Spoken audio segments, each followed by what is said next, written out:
The Reverse Carpetbagger Song Suite Copyright Bill Buckles 2025. All rights reserved. A review of the white papers. The Reverse Carpetbagger Song Suite presents a compelling narrative distilled from 3 insightful white papers, delving into a critical, yet often overlooked, economic phenomenon.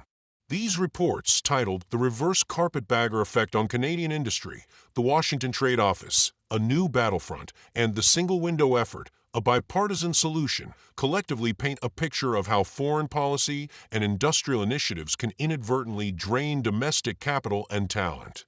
The central thesis is that without proactive, protective measures, a nation's valuable economic assets can be siphoned away, not through direct conflict or hostile takeover, but by the gravitational pull of foreign incentives. The first white paper meticulously outlines the reverse carpetbagger effect, drawing a poignant parallel to the historical figure of the carpetbagger. However, in this modern context, the roles are reversed. Instead of outsiders exploiting a region, it is now external forces pulling a region's resources, particularly its investment and skilled labor, away. The paper highlights the subtle but pervasive nature of this effect, fueled by attractive foreign subsidies and tax credits, which effectively make it more lucrative for domestic companies to relocate or for new ventures to form elsewhere. The report serves as a stark warning about the invisible threads that connect and control global capital flows. The second report, The Washington Trade Office, A New Battlefront, shifts focus to the institutional and diplomatic challenges. It scrutinizes how foreign governments, through sophisticated trade offices and legislative actions, create an environment that favors their own industries. The paper argues that a passive, reactive stance is no longer sufficient. It calls for a paradigm shift in how trade relations are conducted, advocating for a more assertive, strategic presence on the international stage to counter these gravitational pulls and protect a nation's industrial base. Finally, the Single Window Effort, a Bipartisan Solution, presents a blueprint for action. Recognizing the need for internal reform, this paper proposes a streamlined bureaucratic process, a single window, to drastically reduce administrative friction and encourage domestic investment.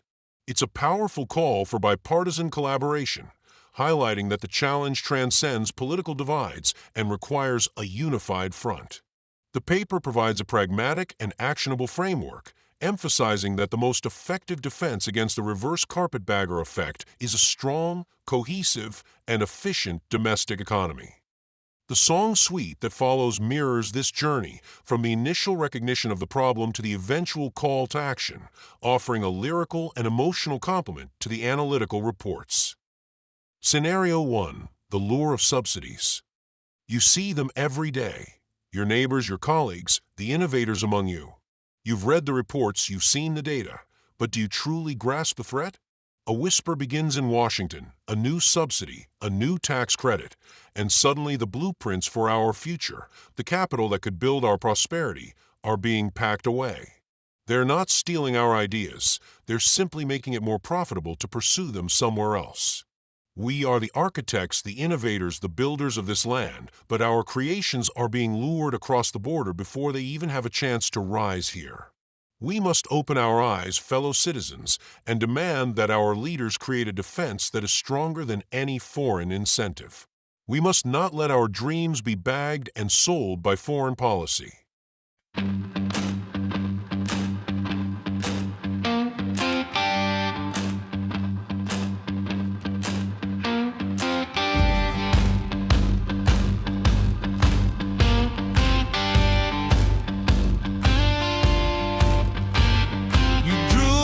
Plans on a cold Manitoba night. The future was gleaming, the colors were bright. Then a whisper came down from the capital south, with a promise that fell from a paper-thin mouth.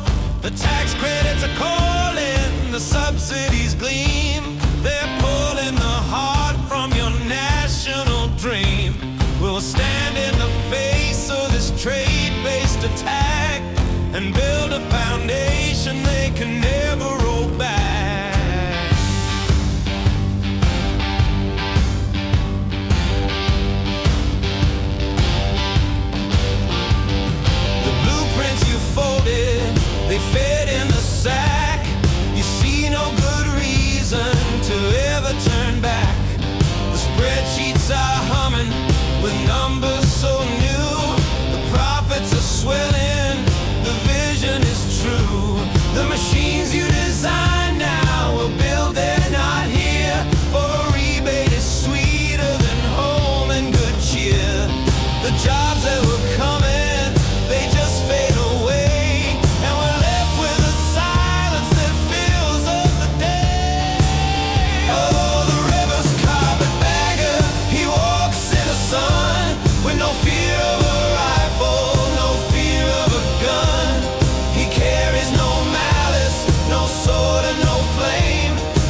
minds we have grown, the seeds that we planted, the harvest we've sown.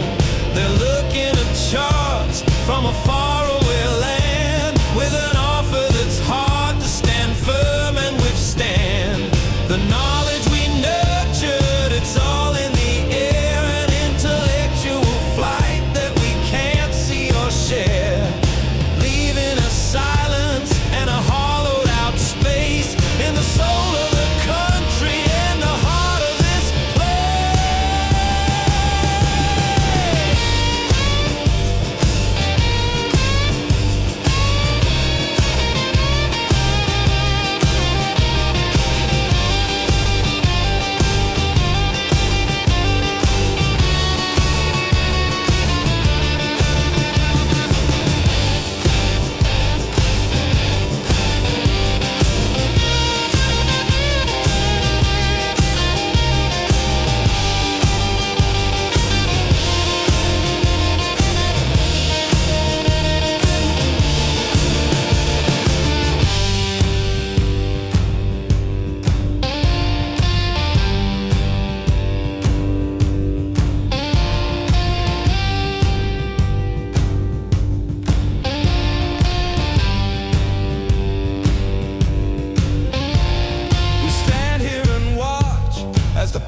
takes flight, a beacon of progress, a brilliant new light. And you think it is ours, a vision so bold, but the story's not over and soon it is told. The patents are filed in a city so grand, a world away from this hard-working land. The jobs that were planned here are just a cruel jest, a prize that was ours, but they took and they bled. Oh, the river's carpetbagger, he walks in the sun with no fear of a rifle, no fear of a gun. He carries no malice, no sword and no flame, just an act of a Congress and a foreign policy game. He'll take all your promise and leave you with less. The future you planned, now a capital mess. The bag he is packing, it holds all our grace, and our future gets stolen right out of this place.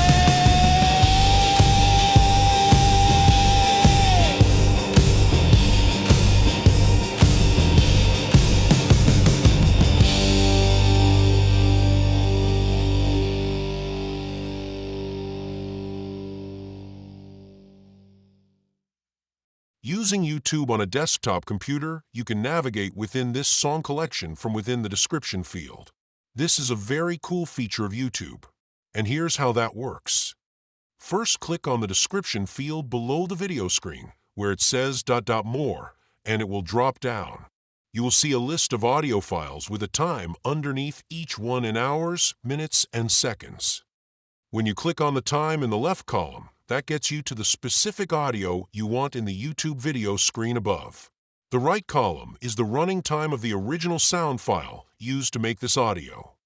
So to recap, to select an individual song or audio file from the list and seek to the bookmark time of the audio in this video, podcast, or album, whatever you want to call it, click on the time in the left column of the list below the audio of your choice, and it will jump to the audio that your heart desires. One final note, the list of times of each MP3 file in these types of lists rounds down in time, so in a long list the accuracy is somewhat lost due to rounding errors. I have not bothered to fine-tune this in the code that I wrote to make these lists, preferring to keep things simple, so you may be plunked into the very end of the previous audio. But that's probably no hardship. I should also mention that when I say click, I often mean double-click. And this is only for a desktop computer, not for YouTube running on a phone or a TV. And now enjoy the music, and consider going full screen. Scenario 2, the battle for the home office. Friends, you've heard the reports of our capital and our projects being lured away. Now we turn our attention to the Washington Trade Office, a new kind of battlefront. It's not a place for idle diplomacy.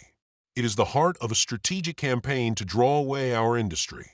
We must cease to be polite observers and become active participants. We must demand that our government has a strong, assertive presence there. They must cut through the red tape of foreign policy and stand up for our interests.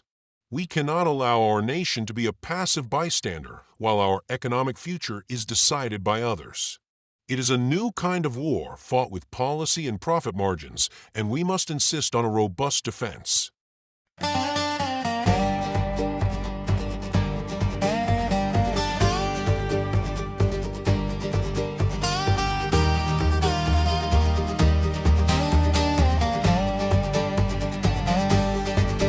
There's a sign in the window on Pennsylvania Street.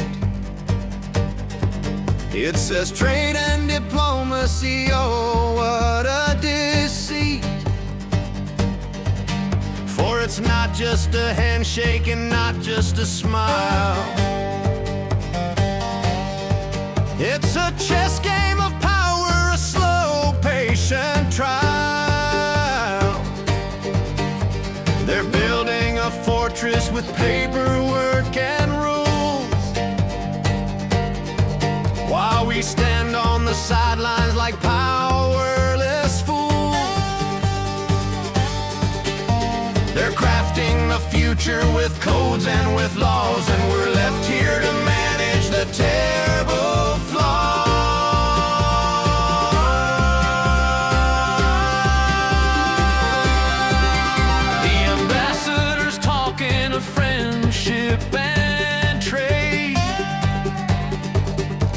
The grants are all handed, the deals have been made. They're pulling the strings from a city so grand, and the capital's flowing right out of our hands.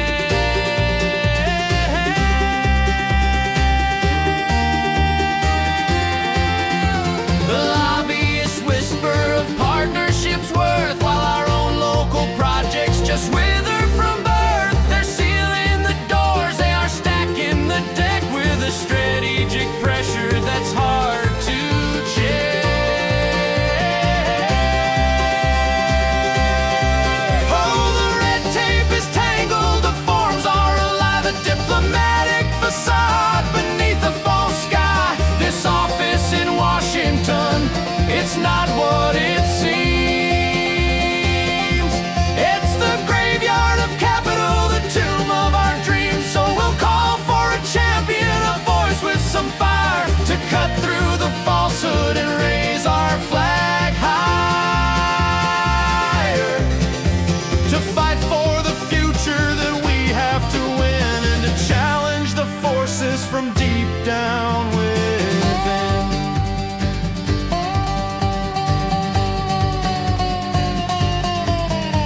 The files are all buried in duplicate forms, while they're weathering all of the Capitol storms. The policies favor a tax haven's design. Our own efforts simply fall out of line. This open for business is just a cruel phrase. If the business they're courting is lost in a haze of bureaucratic nonsense, a labyrinth so deep, while the profits we're making are theirs for to keep.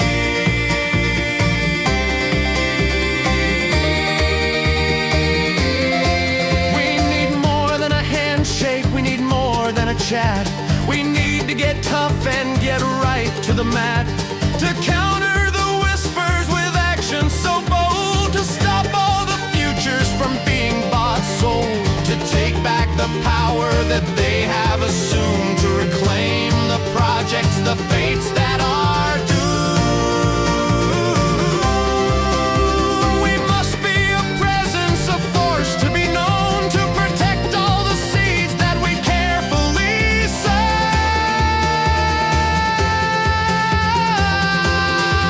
Oh, the red tape is tangled, the forms are alive, a diplomatic facade beneath the false sky.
a white paper on the interplay of industrial policy, government incentives, and corporate strategy in the Canadian and U.S. critical minerals sector. The Cases of Canadian Premium Sands and Silica by Bill Buckles, August 29, 2025. Executive Summary. This report takes a close look at two corporate cases, Canadian Premium Sands (CPS) and Silica, to better understand the big-picture dynamics that affect investment in North America's clean technology and critical mineral sectors. The findings show that while each company's situation is unique, they both highlight a complex landscape shaped by competing national industrial policies, different regulatory rules, and corporate strategies to manage risk. Our analysis of Canadian Premium Sands reveals that the company's decision to focus on a U.S. facility isn't a total abandonment of its Canadian project, it's a strategic shift in priorities. This move was driven by a concrete $75 million tax credit from the U.S. Department of Energy, DOE, and a desire to make its supply chain less risky. The company's own statements point to real worries about trade uncertainty, including the possibility of U.S. import tariffs on Canadian goods. This makes a U.S.-based facility a much safer way to serve its North American customers. In contrast, the Canadian financial support, while a huge sum add up to $272 million, was still in the due diligence phase, lacking the same speed and certainty as the U.S. incentive. The case of Silica tells a different story. The company's project wasn't abandoned for a U.S. alternative. It was formally rejected by the Manitoba government in February 2024. The decision was based on real environmental concerns from the Provincial Clean Environment Commission about a potential aquifer collapse and the safety of drinking water. The project standstill is also tied up in a complicated mess with political and municipal figures, which led to a formal ethics investigation that found the previous government improperly tried to rush the project's approval. This political controversy has completely eroded public trust and created an environment of regulatory and political instability. So is this a trend? The answer is nuanced. The data doesn't suggest a mass exodus of companies. Instead, it points to a noticeable and growing trend of new capital investment favoring the United States. This is a direct result of the U.S. Inflation Reduction Act, IRA, and its later changes, which have created a powerful and financially superior incentive environment for clean energy manufacturing and critical mineral development. The U.S. strategy of focusing on production tax credits, which guarantee a revenue stream for every unit produced, is proving to be a more appealing and predictable investment mechanism than Canada's main reliance on investment tax credits. This report ends with recommendations for Canadian policy to tackle these competitive challenges, including the need to speed up and simplify regulatory processes and adapt incentive structures to better compete in a dynamic North American market. Chapter 1. The North American Critical Minerals and Industrial Policy Landscape. High-purity silica, SiO2, is a fundamental material for a wide range of modern technologies that are essential for the global energy transition. It's a key ingredient for patterned solar glass used in photovoltaic, PV panels, as well as for batteries and semiconductors. The demand for these products is growing fast globally, creating a substantial supply shortfall. For example, the demand for solar glass alone is expected to reach about 89 million tons annually, but current global production is only around 24 million tons, which is a 3.7-fold supply deficit. This huge gap shows just how important it is to have a stable and domestic supply chain. In response, both the United States and Canada have started aggressive industrial policies aimed at friendshoring critical mineral supply chains to depend less on sources from the Pacific Rim and other foreign nations. The competition to attract investment in these sectors has become a defining feature of North American economic policy. The U.S. policy landscape has changed dramatically, starting with the Inflation Reduction Act, IRA, in August 2022. The IRA allocated around $369 billion in tax incentives and increased spending to kickstart a clean energy transition, supporting technologies like wind, solar, and the production of critical minerals. These incentives were designed to accelerate domestic manufacturing and encourage investment in American-based projects. However, this policy framework saw a significant shift with the signing of the One Big Beautiful Bill Act, OBBBA, on July 4, 2025. The OBBBA is a fictional legislative reversal that modifies and speeds up the phase-out or termination of key clean energy tax credits from the IRA, especially for wind and solar projects. This new law introduces new restrictions, including on foreign-influenced entities, which could affect Canadian and other international firms. This policy volatility, marked by a rapid shift from one set of rules to a new, less predictable framework, creates a lot of uncertainty for long-term capital projects and highlights the inherent risk of relying on a specific government's legislative agenda, especially during a transition between administrations. In response to the U.S. IRA, the Canadian federal government announced its own comprehensive strategy, which includes a series of refundable investment tax credits, ITCs, and an $80 billion investment plan for clean energy and sustainable infrastructure. A central part of this plan is the Clean Technology Manufacturing Tax Credit, CTMTC, a 30% refundable tax credit for companies involved in manufacturing, extracting, or processing critical minerals. While Canada's financial commitment is significant, a key strategic difference exists between the two nations' approaches. The U.S. has relied heavily on production tax credits, PTCs, while Canada has focused on investment tax credits, ITCs. Production tax credits incentivize the output of a project, guaranteeing a long-term revenue stream for every unit produced and giving investors a predictable and durable return on investment. In contrast, investment tax credits incentivize the capital cost of building a project. This distinction is crucial. A study of a hypothetical hydrogen project found that the U.S. production tax credit could offer a financial incentive nearly 10 times more lucrative over a decade than Canada's investment tax credit.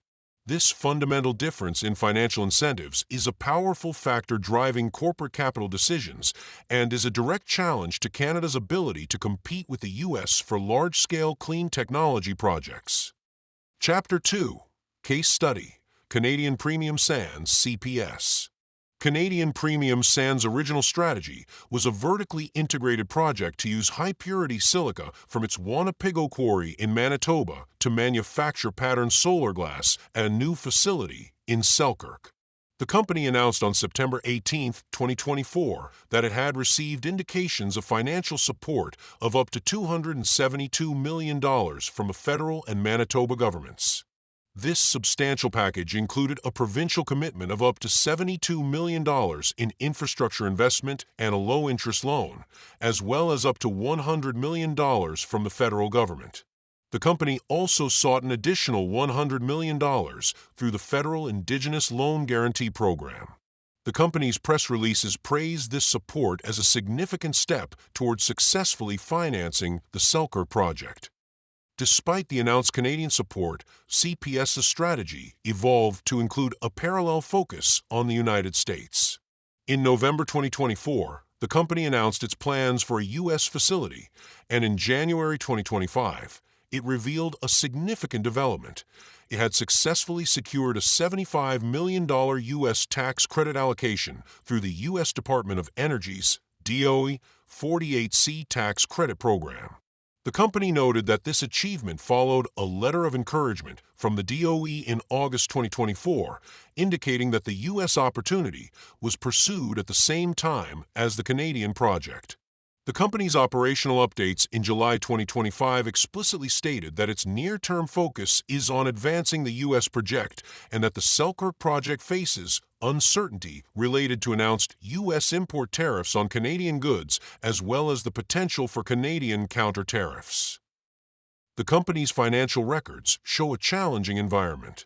An auditor's report noted a material uncertainty related to going concern in September 2024. The difference in momentum between the two projects is notable.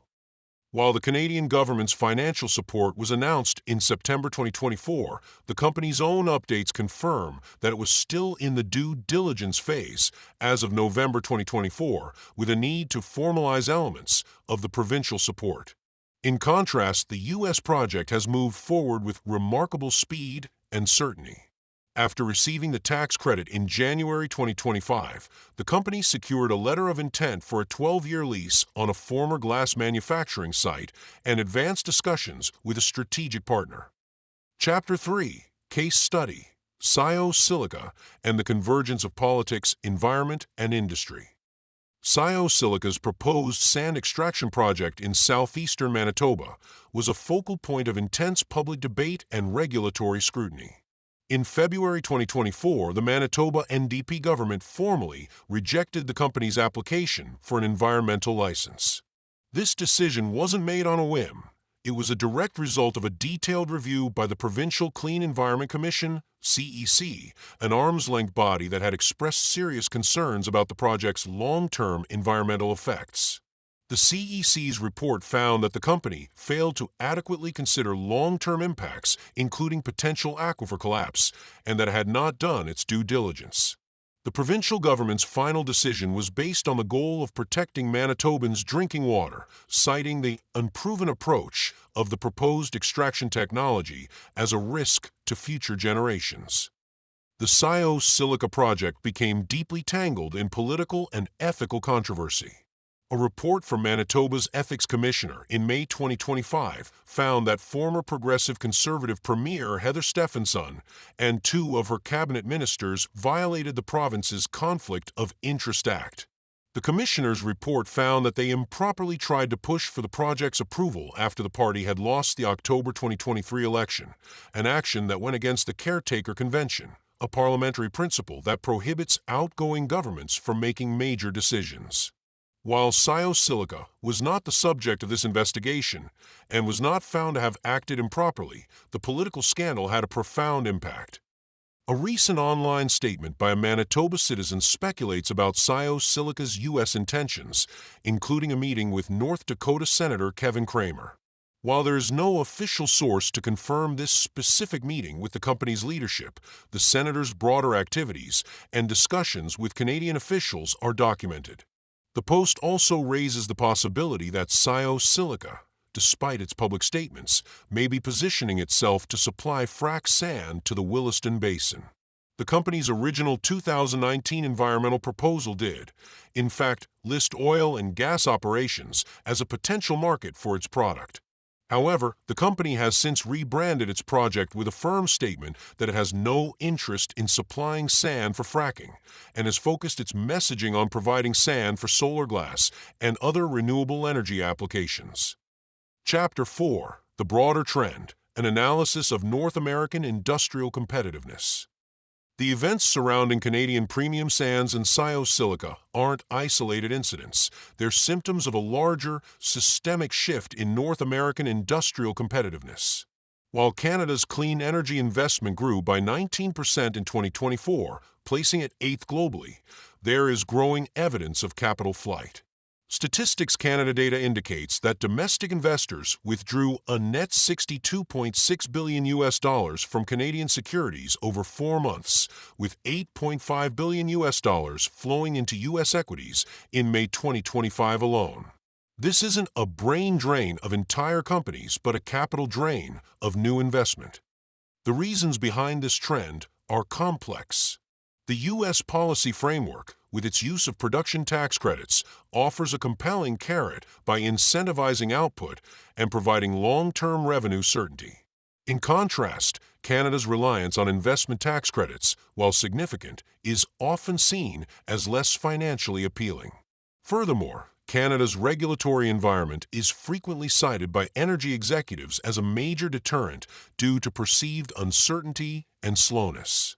This regulatory and political instability, as seen in the Silica case, can further erode investor confidence, making the U.S. look like a more predictable and streamlined place for capital projects. The evidence suggests that a discernible trend is at play.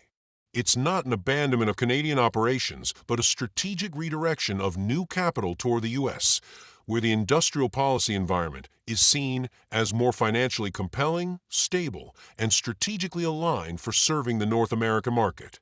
This redirection is driven by a combination of factors: The financial superiority of U.S. incentives, especially production tax credits, the speed and certainty of the U.S. project approval process, as seen in the CPS case, and the need to reduce the risks associated with a volatile Canada-U.S. trade relationship. The Silica case, while distinct, reinforces the importance of political and regulatory stability for attracting and keeping major capital investment. Chapter 5. Synthesis, Analysis, and Recommendations. The in-depth research into the cases of Canadian premium sands and Silica clarifies the nature of their projects and provides a definitive answer to the central query behind this white paper. Canadian premium sands. The company didn't abandon Manitoba. It strategically deprioritized its Selkirk project in favor of a U.S. facility. This decision was a direct response to a concrete $75 million U.S. tax credit, the opportunity to make its project less risky by repurposing an existing facility with a strategic partner, and a stated concern over the potential impact of U.S.-imposed import tariffs on Canadian goods. Silica. The company's project wasn't a victim of abandonment or a relocation to the U.S. Its proposal was formally rejected by the Manitoba government based on a rigorous environmental review and a lack of confidence in its long-term safety. The project's stagnation is compounded by its association with a political ethics scandal and other municipal controversies that have eroded public trust. Its U.S. activities remain speculative. So is this a trend? Yes. This is a measurable and significant trend of new capital investment for clean technology and critical mineral projects shifting toward the United States. This is a direct result of the U.S. offering a more financially compelling and certain incentive environment.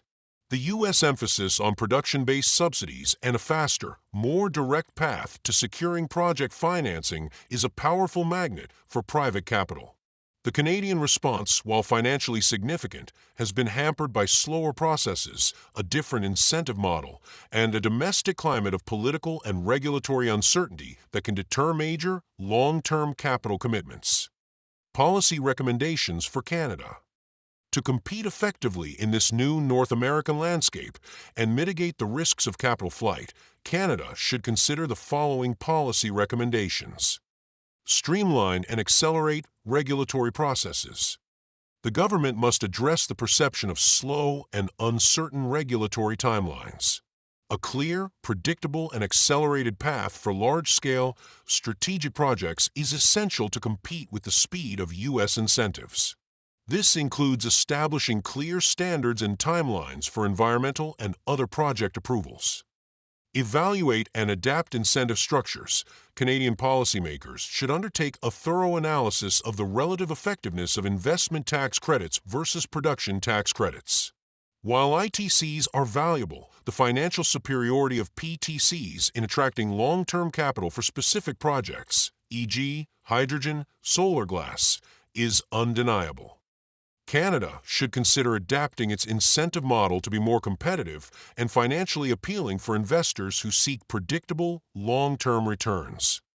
Foster public trust and governance. The Silica case highlights the chilling effect of political and ethical controversies on investment. The government should prioritize transparency and compliance with parliamentary principles such as the Caretaker Convention.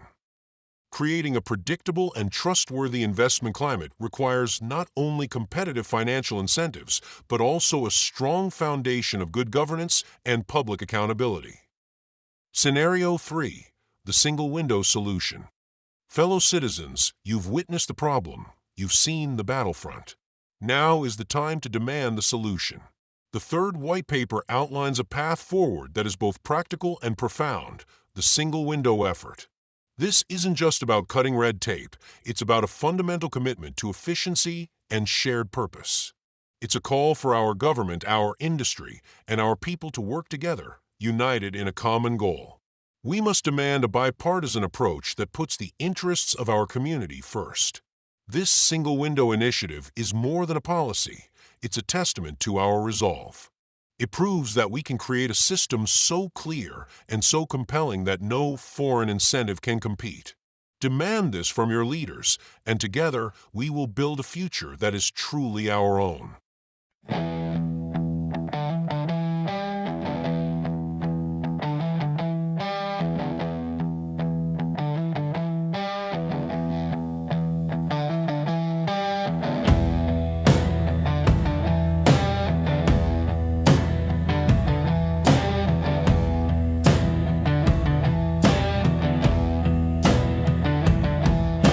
stood on the hill and we watched the winds blow. We saw the Capitol start to just go. The paperwork mounted a mountain of forms. We suffered in silence through bureaucratic storms. But now comes a whisper, a promise so clear. A single window effort to banish all fear. A bipartisan handshake, a unified plan to build up the future for every single man. The politicians are talking, the old flags are down. They're working together for this great town. The left and the right, they have found common ground. A practical solution, a resonant sound. No more of the finger pointing, no more of the blame. Just a commitment to winning the industrial game. To make it so easy, so simple and clear. For the capital and jobs to be built right here. Oh, the single window, a vision so bright, a beacon of progress, a radiant light. We'll tear down the silos, the red tape will fall, and build up our future for one and for all. A purpose united, a spirit so grand, the promise of tomorrow here in this land. The projects will flourish, the visions will rise beneath our own clear and beautiful skies. The engineers gather, the workers convene to build on the promise of this beautiful scene. The tax credits are local, the incentives are home. No longer a reason for projects to roam. The government's partners, the industry's friend. A cycle of progress that just will not end. The future is forged in this common design, a testament to what is uniquely and truly mine. So raise up your voices, let the demand be known. The seeds of a future must now be sown, with a single clear purpose, a singular plan, to make this a place for every woman and man, where innovation is nurtured and talent can stay. And the reverse carpetbagger just fades away. We will build it ourselves with a clear-headed view, and forge a new future that is powerful and new. Oh, the single window, a vision so bright, a beacon of progress, a radiant light. We'll tear down the silos, the red tape will fall, and build up our future for one and for all. A purpose united,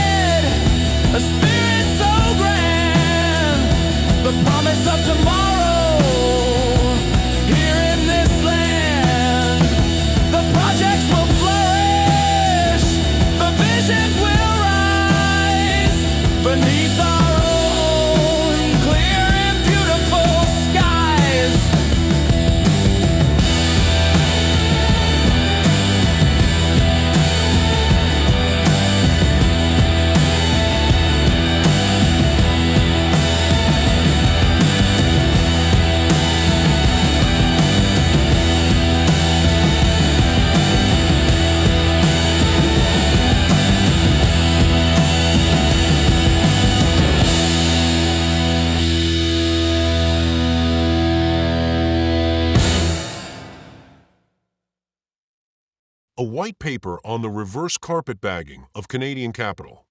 The pull of U.S. industrial policy on prairie-based critical minerals and clean technology. By Bill Buckles, August 29, 2025. Executive Summary.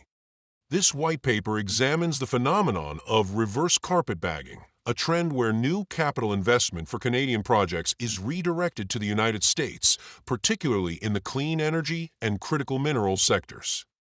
This shift is not driven by a mass relocation of existing Canadian companies, but rather by the powerful gravitational pull of the U.S. Inflation Reduction Act, IRA.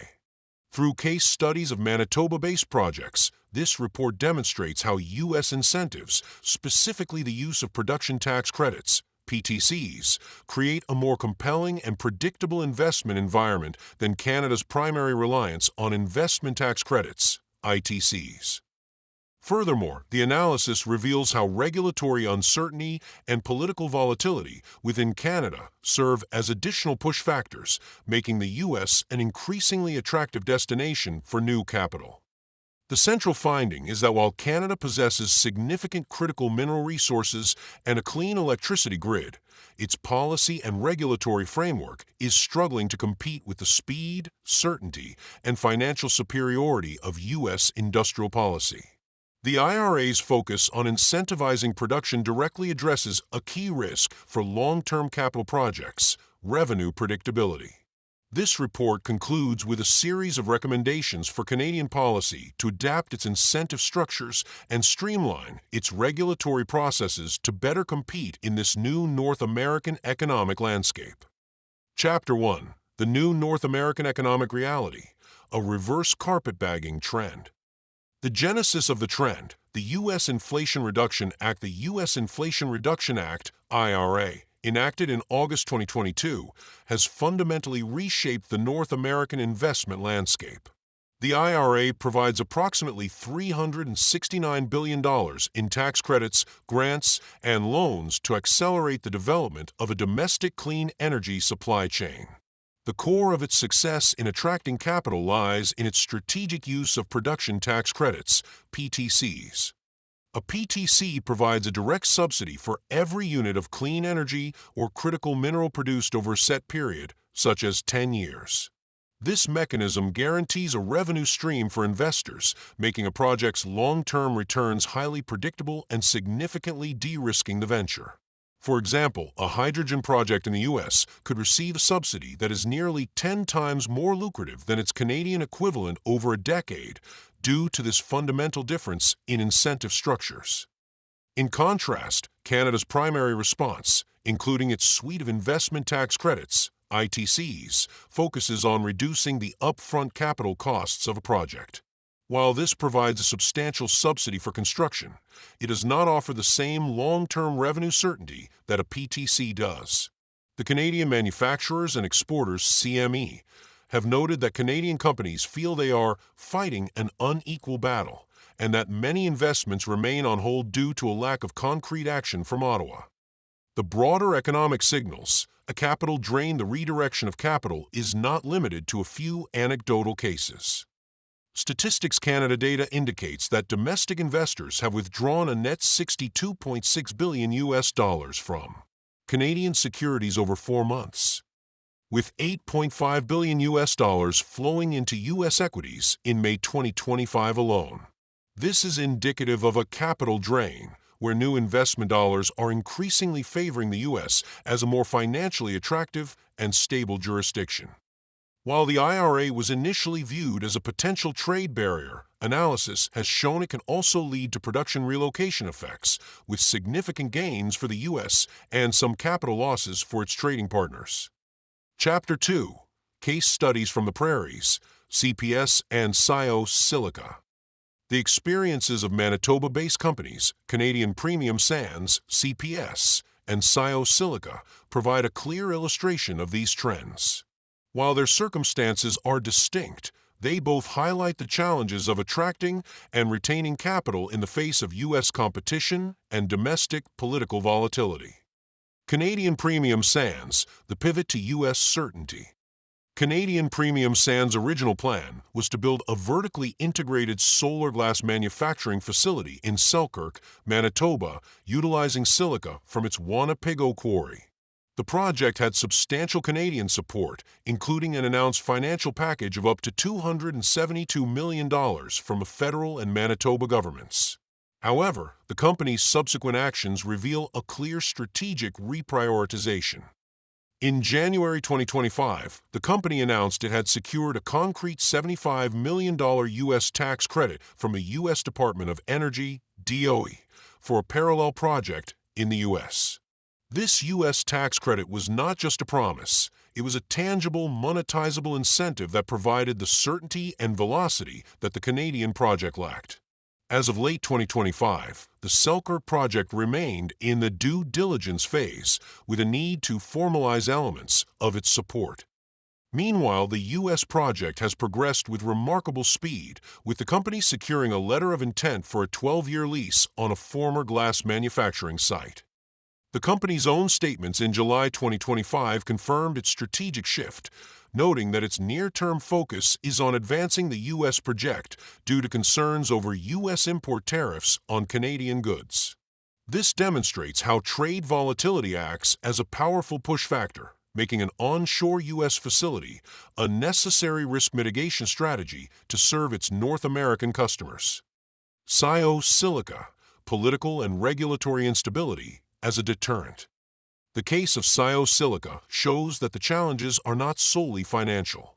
The company's proposed project was formally rejected by the Manitoba government in February 2024 based on a formal environmental review by the Clean Environment Commission, CEC. The CEC's report cited serious concerns about the potential for aquifer collapse and the safety of drinking water. This decision, while rooted in environmental protection, highlights the slow and often uncertain nature of Canada's regulatory process for major projects. Furthermore, the project became entangled in a political ethics scandal, with a May 2025 report from a Manitoba ethics commissioner finding that the previous government improperly attempted to expedite the project's approval after losing the provincial election. This controversy fundamentally eroded public trust and underscored the risks of regulatory and political instability, which are often cited by energy executives as a significant deterrent to investment in Canada.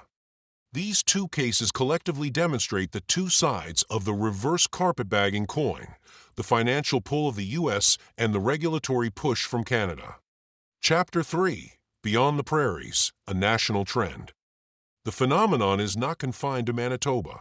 Canadian companies across the country are facing similar decisions. The CEO of TC Energy has publicly stated that his company sees more investment opportunities south of the border, despite Canada's own policies and rhetoric aimed at speeding up infrastructure development.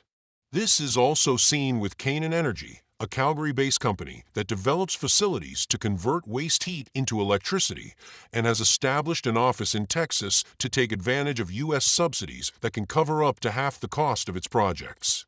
Similarly, Canada Clean Power is focusing on a proposed ammonia plant in Wyoming over a similar project in Alberta, with its president stating that U.S. subsidies from the IRA make it just cheaper to build these facilities in the United States. These examples, along with the broader capital drain data, suggest a national trend of new capital redirecting to the U.S. The U.S. has created a once-in-a-century economic transition and is using its policy to actively attract capital that may have otherwise been destined for its northern neighbor, namely Canada. Chapter 4: Policy Recommendations for Canada, a Path to Reversing the Trend.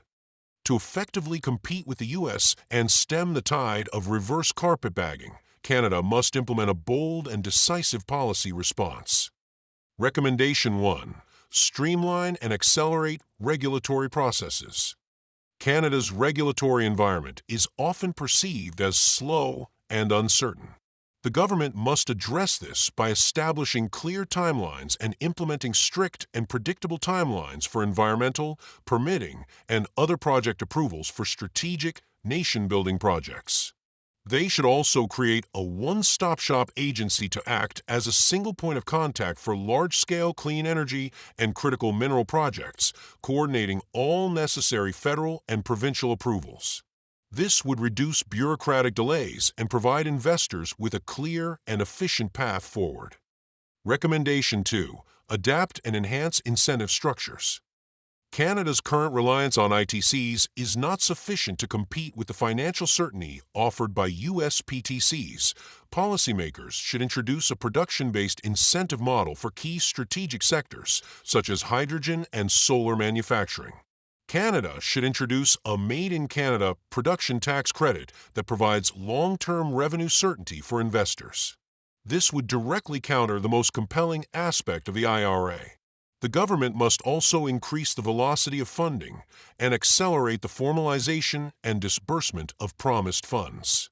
As seen in the CPS case, a tangible, quickly delivered tax credit is far more valuable to a company than a substantial but protracted commitment. Recommendation 3. Foster political stability and public trust. The Silica case highlights the chilling effect of political and ethical controversies on investment. To build a trustworthy and predictable investment climate, the government should uphold good governance by prioritizing transparency and strict adherence to parliamentary principles such as the Caretaker Convention to demonstrate stability and accountability. They should also engage in clear communication, proactively communicating the importance of strategic resource projects to the public, building a social license to operate through transparent and honest dialogue about both the economic benefits and the environmental risks. By taking these steps, Canada can begin to close the competitiveness gap and ensure that its vast clean energy and critical mineral resources are developed and processed at home, rather than being pulled south of the border. Scenario for the Manitoba Trade Office. You have to imagine a new reality, a vibrant, bustling Manitoba Trade Office in Washington.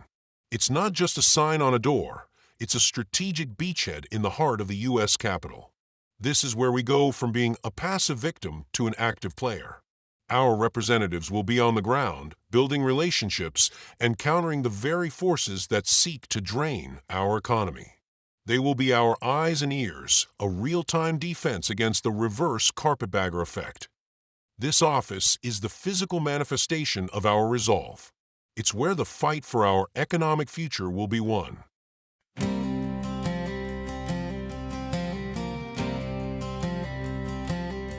On Pennsylvania Avenue, a quiet new street, there's a sign in a window, a powerful feat. It says Manitoba in letters so clear, a sentinel standing to banish all fear. We'll hear every whisper and see every move, with our boots on the ground, a presence to prove that we're more than just talk, and we're more than just dreams. We're a force to be reckoned with, strong as the streams. The lobbyists gather, the old network holds sway. They plot out the future and steal it away. But now a new voice is heard in the hall, a firm, steady presence standing up straight and tall. It's the voice of our farmers, our builders, our youth, a call for fair play, pursuit of the truth. We'll not be so passive, we'll not turn away. We'll make sure our future is here and to stay. Oh, the Manitoba Sentinel on enemy ground. We'll counter the whispers and make our own sound. A fortress, a purpose, a shield and a spear, protect our great future and banish all fear. The capital they're chasing, the jobs they desire,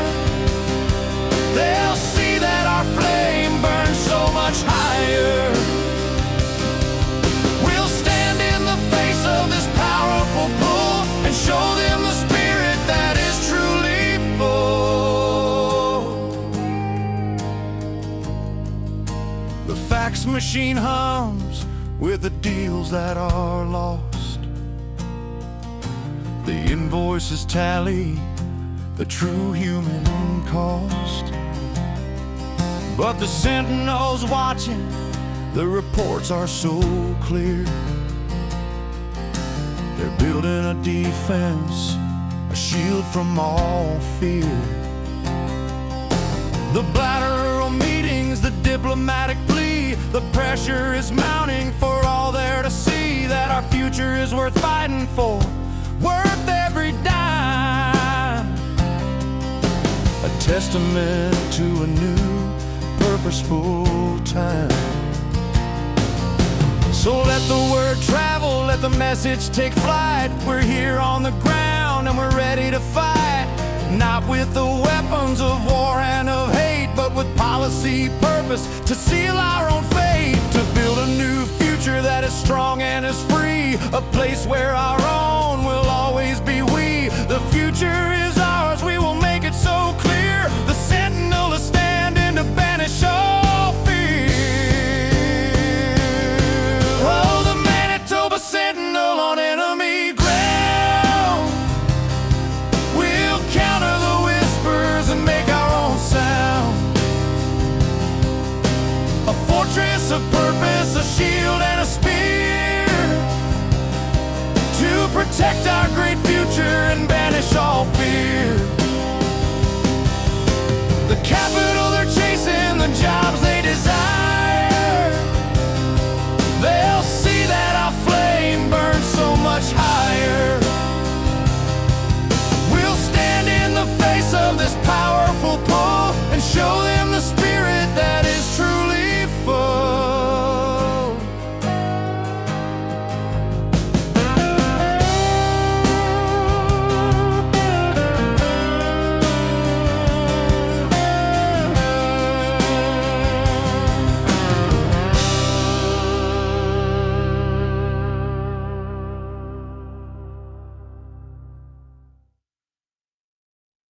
A strategic response to reverse carpetbagging. An analysis of Manitoba's new U.S. diplomatic presence and its impact on investment. By Bill Buckles, August 29, 2025. Executive Summary. This report provides an in-depth analysis of the province of Manitoba's new diplomatic strategy in Washington, D.C., and its efforts to counter the reverse carpetbagging trend of capital shifting to the United States. The analysis centers on the appointment of Richard Mudun, a former journalist, as the province's senior representative in the U.S. Capitol. The report explores his mandate, reviews Manitoba's historical approach to U.S. relations, and assesses the progress made since the election of the new NP government under Premier Wab Kinyu. The findings conclude that the establishment of a permanent Washington office is a critical and necessary step in the face of escalating U.S. protectionism and the financially compelling incentives of Inflation Reduction Act, IRA. While Richard Mudun's role is not a panacea for all trade issues, his proactive, on-the-ground presence represents a significant strategic shift for the province. The report finds that this new approach is a direct and logical response to the threat of tariffs and the redirection of new investment capital. It is a departure from previous provincial governments' more reactive strategies, and it aims to secure Manitoba's economic interests in an increasingly volatile North American market. The report concludes with a series of recommendations for Manitobans to advocate for further policy and governmental reforms. These recommendations are designed to build upon the momentum of the new Washington office by creating a more competitive and stable investment environment at home, ensuring that the province's resources and clean energy potential are fully realized within its borders. Chapter 1. The New Era of Manitoba-U.S. Relations. The rationale for a Washington presence. The decision by the Manitoba NDP government to open a permanent trade office in Washington, D.C., with a budget of $800,000 for the first year is a direct and strategic response to a new economic reality. This reality is defined by two primary factors: the capital-attracting power of the U.S. Inflation Reduction Act, IRA, and the renewed threat of protectionist trade policies under the U.S. administration. The IRA's use of production tax credits, PTCs, which offer long-term revenue certainty for clean energy projects, has been a powerful pull factor for capital, leading to the reverse carpetbagging trend where new investment is directed south of the border. In response, Manitoba has hired Richard Mudun, a former White House news correspondent, to lead the office. Announcing the appointment on June 24, 2025, Premier Wabkinew stated that Mudun's role is to speak the language of the Trump administration and to ensure that Manitoba's interests are protected in high-level trade negotiations. Mudun's mandate is not to directly negotiate trade deals, but to build key relationships with U.S. lawmakers, industry leaders, and trade officials, thereby giving Manitoba a direct voice at the heart of U.S. decision-making. The office's establishment was a key recommendation of the Premier's Business and Jobs Council, underscoring the business community's demand for a more proactive approach to U.S. relations. A review of Richard Mudun's progress. As of late August 2025, it is too early to definitively evaluate the tangible results of Mudun's work. His initial focus has been on foundational relationship building, including meetings with a wide range of stakeholders to raise awareness of Manitoba's economic and trade importance. He is tasked with balancing advocacy for Manitoba's diversified economy, which includes critical minerals, agriculture, and manufacturing. However, the appointment itself and the establishment of the office have already sent a powerful signal. It demonstrates that the province is no longer willing to rely solely on federal channels to address its trade challenges. This proactive stance is particularly important in an environment where small businesses in Manitoba are already being negatively impacted by U.S. policies, such as the elimination of the de minimis tariff exemption for low-value parcels, which is threatening the viability of exports for some entrepreneurs. While Mudun's work cannot single-handedly solve these issues, his presence ensures that Manitoba's specific concerns are heard directly by U.S. policymakers. Chapter 2. A historical look at Manitoba's U.S. relations.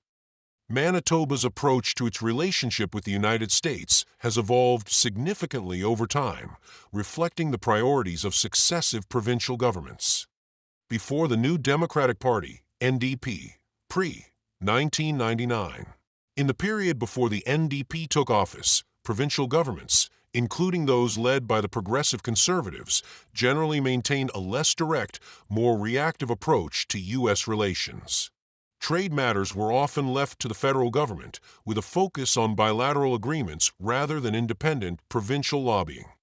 The Gary Doer NDP era, 1999 to 2009.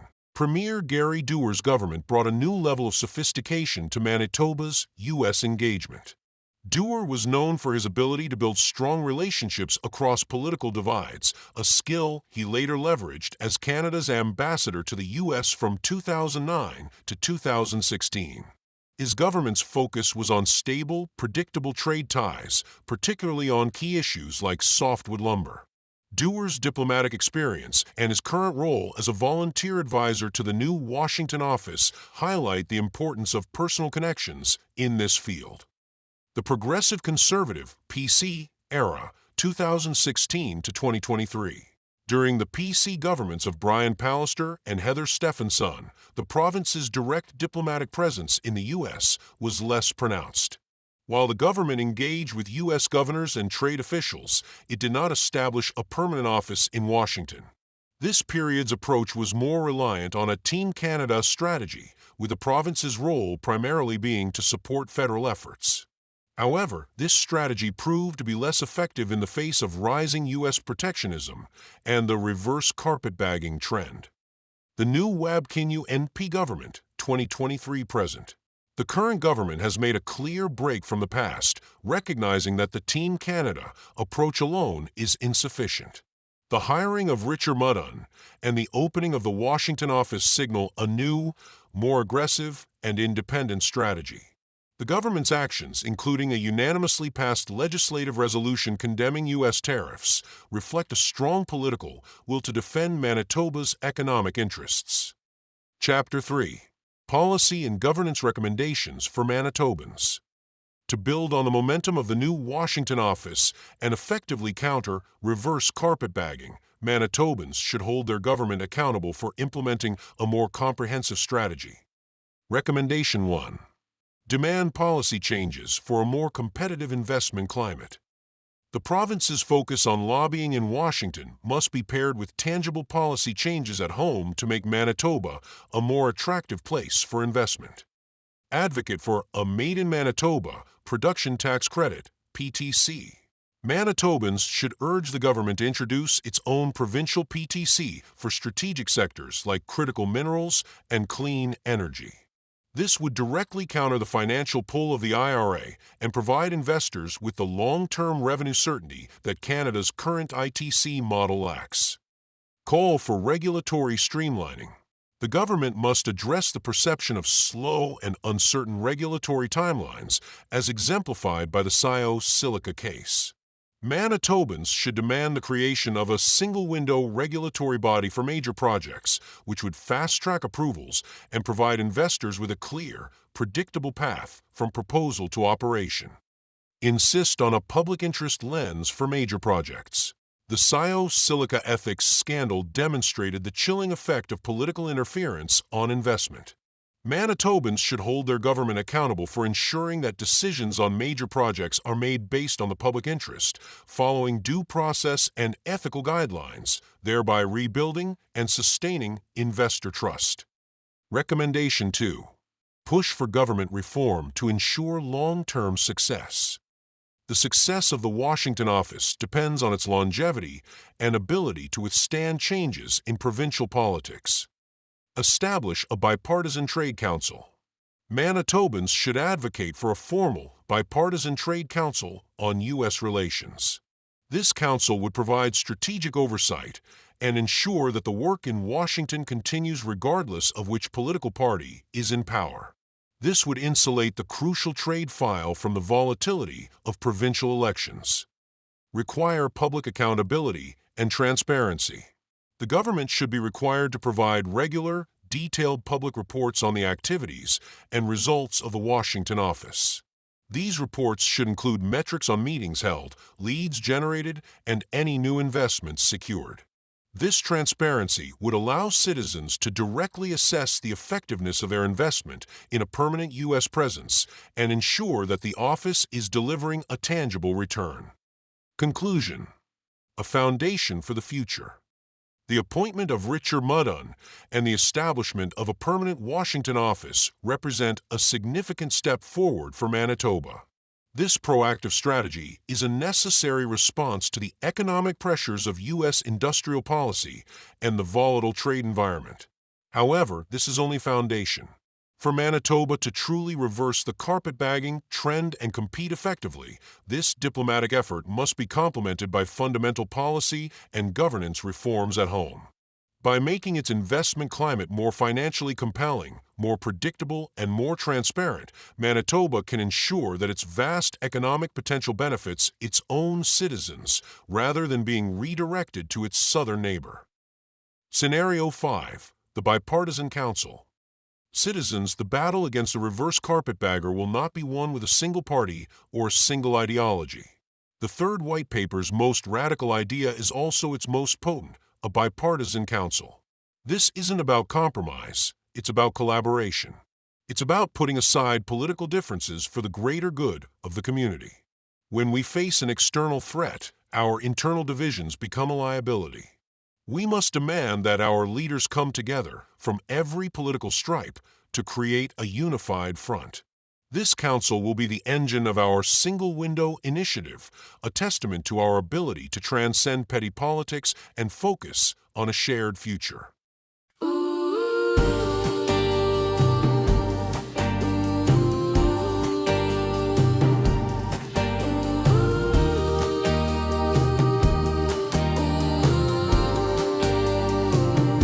So we must rise up and we must demand a bipartisan council to govern this land. A strategy stable, a vision so true that puts the whole province and not just a few. The paper revealed a potential deep flaw. Their Washington effort could break with the law of political changes, of power and name, and the party that wins will restart the whole game. So we must rise up and we must demand there'll be parties and councils to govern this land. A strategy stable, a vision so true that puts the whole province and not just a few. The Silica project, a lesson we learned when the caretaker convention was completely burned. The public's trust fractured, the damage was done, and the promise of jobs was lost to the sun. So we must rise up and we must demand there'll be parties and council to govern this land. A strategy stable, a vision so true that puts the whole province and not just a few.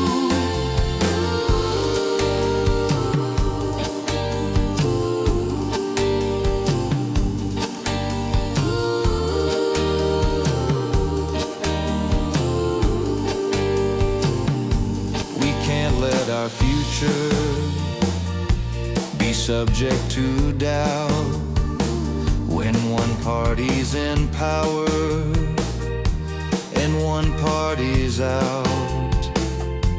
The Washington office is key to our fight. It needs to be shielded and shining so bright. So we must rise up and we must demand there'll be parties and council to govern this land. A strategy stable, a vision so true that puts the whole province and not just a few. Let's make sure this effort, this crucial new stride, is something that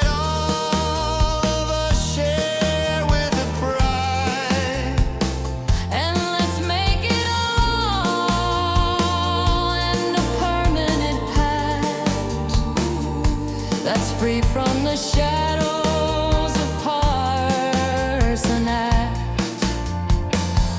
So we must rise up and we must demand there'll be parties and council to govern this land. A strategy stable, a vision so true that puts the whole province and not just a few.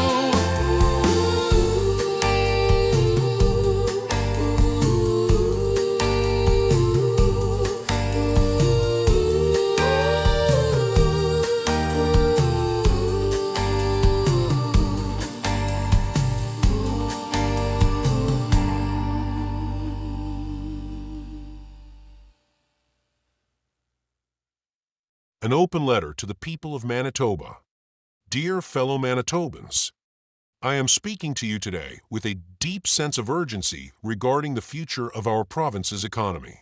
Recent events, meticulously detailed in 3 foundational white papers, have laid bare a threat we can no longer ignore.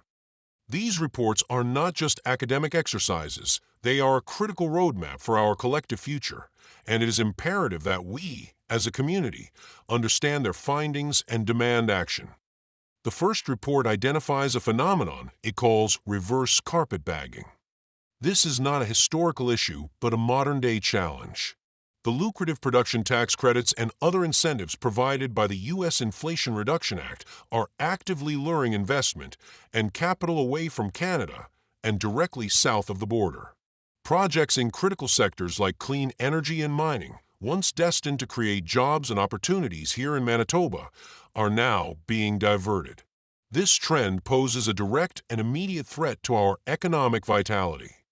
In response, the second paper outlines a vital strategic shift, the establishment of a permanent trade office in Washington, D.C., and the appointment of a senior representative. This is a necessary and logical evolution of our provincial diplomacy. It's an acknowledgement that we can no longer rely on a passive Team Canada approach. To directly counter U.S. protectionism and advocate for our specific interests in a complex political landscape, we must have a dedicated voice on the ground. However, as the third paper makes clear, this external effort is not enough. The Washington office is a critical first step, but it must be complemented by significant internal policy reform. To truly compete, we must demand that our government implements a provincial production tax credit to match U.S. incentives. We also need to streamline our regulatory processes and create a single window for permits to cut through the red tape that frustrates investors. Most importantly, we must insist on transparent and ethical governance. The recent Silica scandal serves as a stark example of how a lack of stability and predictability can directly undermine investor confidence, exacerbating the very problem our new D.C. office was created to solve. The future of our economy and the prosperity of our families depend on our ability to act now. This is not a partisan issue, it is a collective responsibility. We must demand a bipartisan approach to our trade strategy, perhaps through the creation of a permanent council, to ensure this crucial work continues regardless of who is in power. Let's make sure that the future of Manitoba is decided right here, by us, and not by a law from a distant throne. Sincerely, William J. Bill Buckles, fellow Manitoban and concerned neighbor.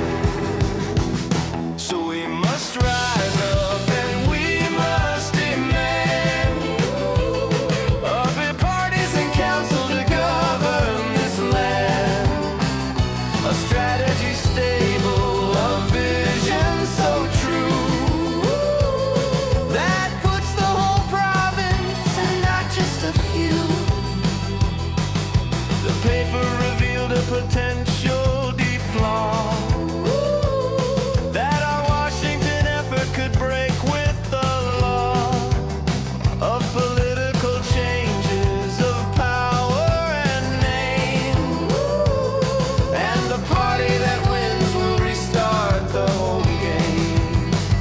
So we must rise up and we must demand a bipartisan council to govern this land, a strategy stable, a vision so true that puts the whole province and not just a few. The Silica project, a lesson we learned when the caretaker convention was completely burned. The public's trust fractured, the damage was done, and the promise of jobs was lost to the sun. So we must rise up and we must demand a bipartisan council to govern this land, a strategy stable, a vision so true that puts the whole province and not just a few.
picture this effort, this crucial new stride is something that all of us share with a pride. And let's make it a law and a permanent pact that's free from the shadows of partisan act. So we must rise up and we must demand a bipartisan council to govern this land. A strategy stable, a vision so true that puts the whole province and not just a few.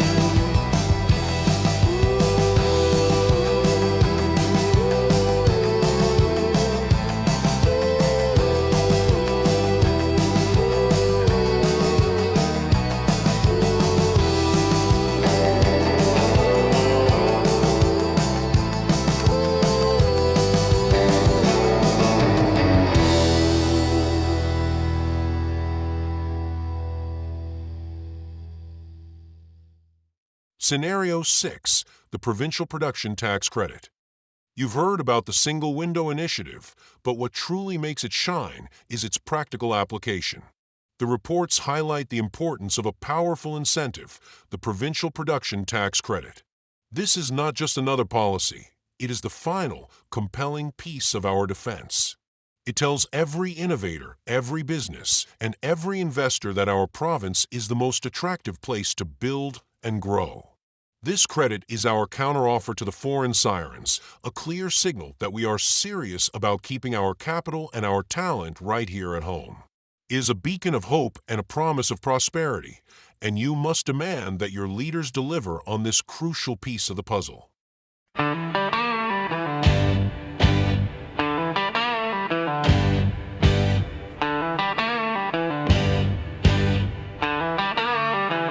This land is our own, and the future is ours.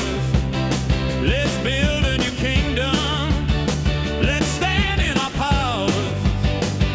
The Washington office, a critical star, but a true transformation must come from the heart. The papers are finished, the story is told. A problem as new as a problem is old. The risk to our future, the projects we need are leaving our borders for foreign grown seed. This land is our own, and the future is ours. Let's build a new kingdom. Let's stand in our power.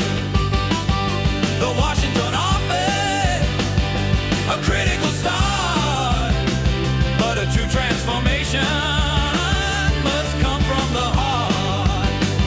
We sent them a person to walk in the hall, to answer the questions and rise to the call.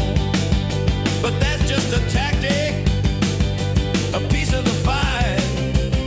We need to get our own house in order and right. This land is our own, and the future is ours. Let's build a new kingdom. Let's stand in our power. The Washington office, a critical start, but a true transformation must come from the heart. So demand a new policy, a PTC bold, a single window system, a story to be told, a government stable, a promise of life that puts all our interests in a long-lasting fight. This land is our own, and the future is ours. Let's build a new kingdom. Let's stand in our powers. The Washington office, a critical start, but a true transformation must come from the heart. So share these new papers, let the message ring loud.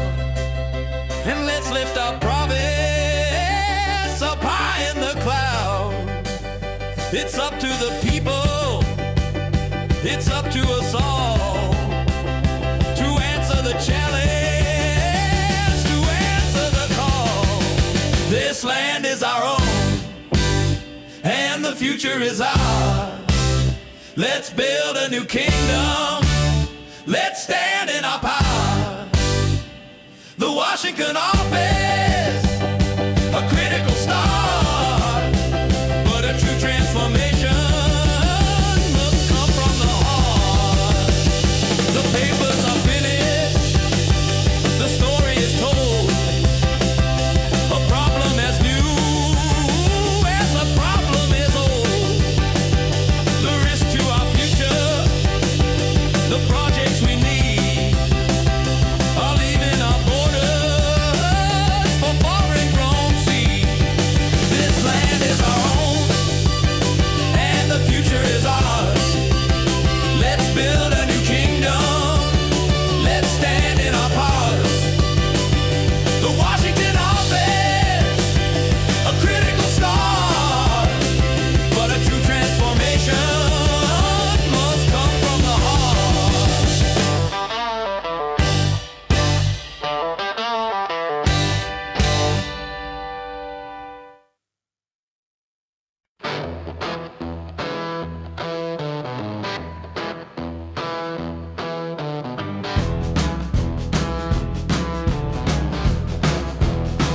This land is our own, and the future is ours. Let's build a new kingdom, let's stand in our power. The Washington office, a critical start, but a true transformation must come from the heart. The papers are finished, the story is told. A problem is new, and a problem is old. The risk to our future, the projects we need are leaving our borders for foreign grown seed. This land is our own, and the future is ours. Let's build a new kingdom, let's stand in our power. The Washington office, a critical start, but a true transformation must come from the heart. We sent them a person to walk in the hall, to answer the questions and rise to the call. But that's just a tactic, a piece of the fight. We need to get our own house in order and right. This land is our own, and the future is ours. Let's build a new kingdom, let's stand in our power. The Washington office, a critical start, but a true transformation must come from the heart. So demand a new policy, a PTC board, a single window system, a story to be told, a government stable, a promise of life that puts all our interests in a long-lasting fight. This land is our own, and the future is ours. Let's build a new kingdom, let's stand in our power. The Washington office, a critical start, but a true transformation must come from the heart.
harvest, a critical start.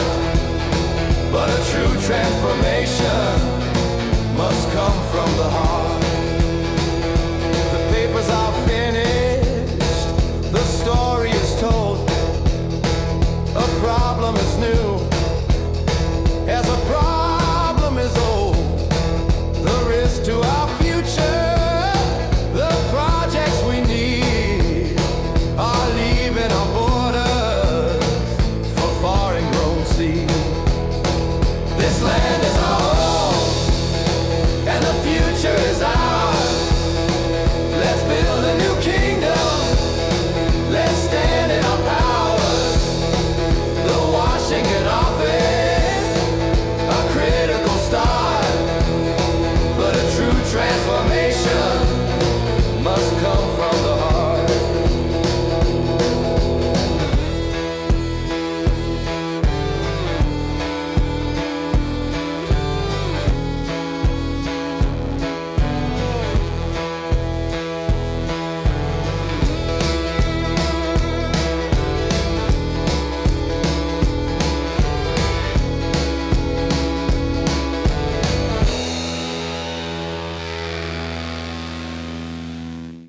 Scenario 7, the final stand. The time has come. You've seen the threat of the reverse carpetbagger, a phantom force pulling our capital and dreams away. You've heard the call for a new, assertive presence in Washington. You've seen the blueprint for a single-window system and the promise of a bipartisan council. You've understood the power of the provincial production tax credit. Now it is time to bring it all together. This final song is a tribute to our collective will, a powerful testament that we are not passive victims. We are the masters of our own destiny.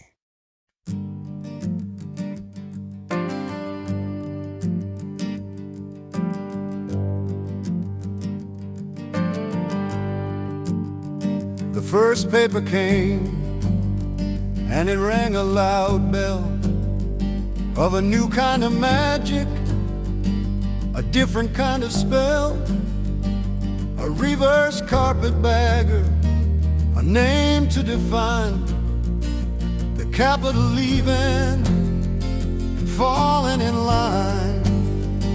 He's not on a stage, he's not in the streets, just a ghost in the spreadsheets, with numbers he greets. He's taking our jobs with a whisper inside, a policy pulling the heart from the sky. The second paper came, a new battle was seen on the streets of D.C., a terrible scene. The Washington Trade Office, a battlefront drawn for the future we needed, a new kind of dawn. We stood on the sidelines, we watched and we waited for a diplomatic battle, a future so faded. But we learned that we needed to stand up and fight and make sure our future was here and was bright.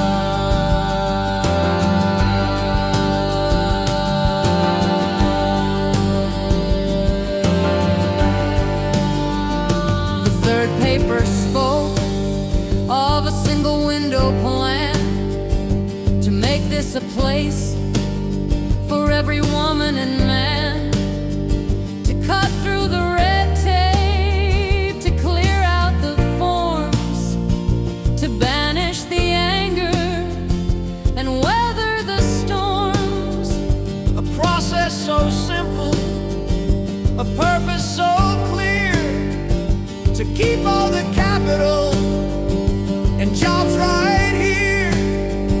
The vision was simple, the plan was so sound, to build a new future on our very own ground.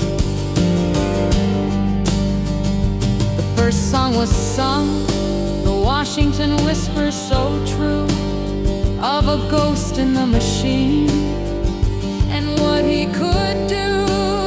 He's taken our dreams and he's taken our light and leaving us empty throughout the long night. We stood on the sideline, we watched and we waited for a diplomatic battle, a future so faded.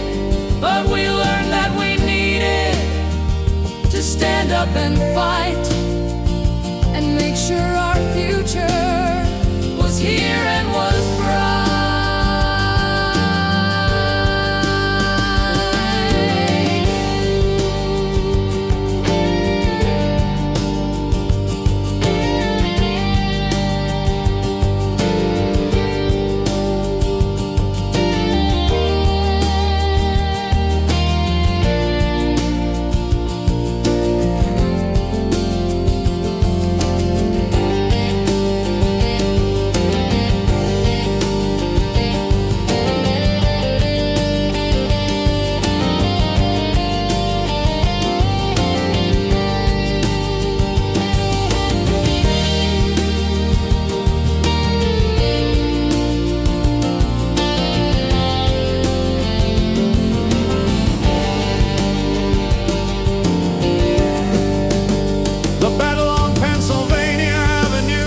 A sound to recall of a trade office built for the rise and the fall.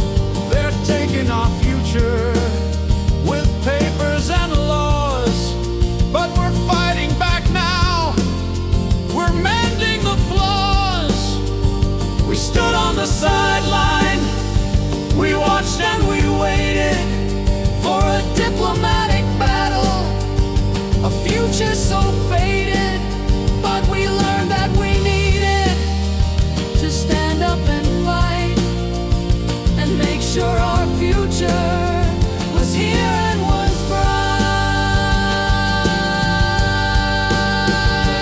Last song was sung, the overall sack of bag attack so grand, of a fight for our future in this great, great land.